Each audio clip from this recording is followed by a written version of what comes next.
Hello मित्रांनो, तुम्ही कसे आहात? तुमचं स्वागत आहे माझ्या चॅनलमध्ये. तुम्ही विचारात पडले असाल की मी शाल पांघरून का इथं बसलेला हो. कारण मी बसलेला हो, माझी आई म्हणते की अभ्यास करत जा. व्हिडिओ बनवून काही होत नाही आणि त्याच्यामुळे मी आता व्हिडिओ बनवणे थांबवले आहे आणि मी अभ्यास करतो. पुष्कळ दिवस झाले की मी अभ्यास करतो, पण अभ्यास करून सुद्धा काहीच आम्हाला भेटलेला नाही आहे. तरी पण माझी आई म्हणते की तू बेटा अभ्यास करत जा. आता अभ्यास करून करून मला जवळपास 5 वर्ष झाली आहेत. पुस्तकं वाचत आहो, पण आता मला पुस्तकंसुद्धा म्हणतात की बेटा थांबून जा, तुझ्यानं काही जमत नाही. त्याच्यामुळे आता मी अभ्यास करणंसुद्धा सोडत आहो असं मला वाटत आहे. पण तरीसुद्धा आई म्हणते माझी अभ्यास करत जा. म्हणून मी आता विचार केला की मी आपल्या आईची गोष्ट अजून 1-2 वर्ष ऐकून बस पाहतो आणि जर होईल चांगलं तर बघू. नाहीतर काही मग अर्थ नाही आहे. बघू शकता मी अभ्यास करतो आणि इथे बसलेला हो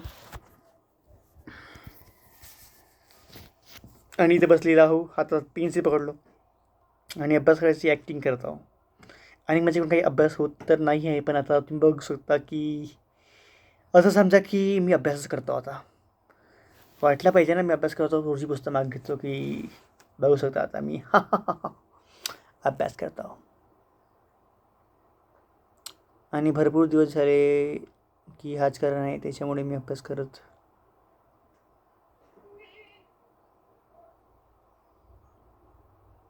भरपूर दिवस झाले त्याच्यामुळेच मी अभ्यास करत आहे. आणि अभ्यास करता करताच मी व्हिडिओ बनवायचा प्रयत्न करत होतो, परंतु अभ्यास करता करता मला व्हिडिओ बनता येत नाही. कारण घरचे चिल्लावतात, माझ्यावर ओरडतात आणि त्याच्यामुळे मी प्रमाणात मुळात तसं काही होऊ शकत नाही माझ्याकडून. आणि मी एका वेळेस एकच काम करतो असं मला वाटते. तर याचा अभ्यास करून करून मी थकलो आहे, भरपूर थकलो आहो. आणि मुळात ह्या अभ्यासाचं मला आता रुची राहिलेली नाही आहे, काही राहिली नाही आहे.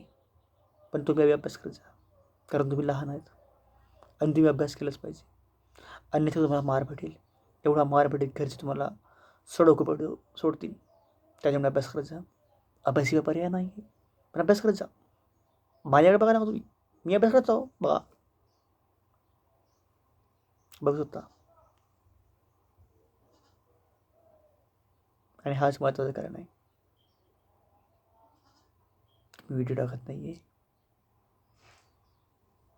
समजला? समजला का?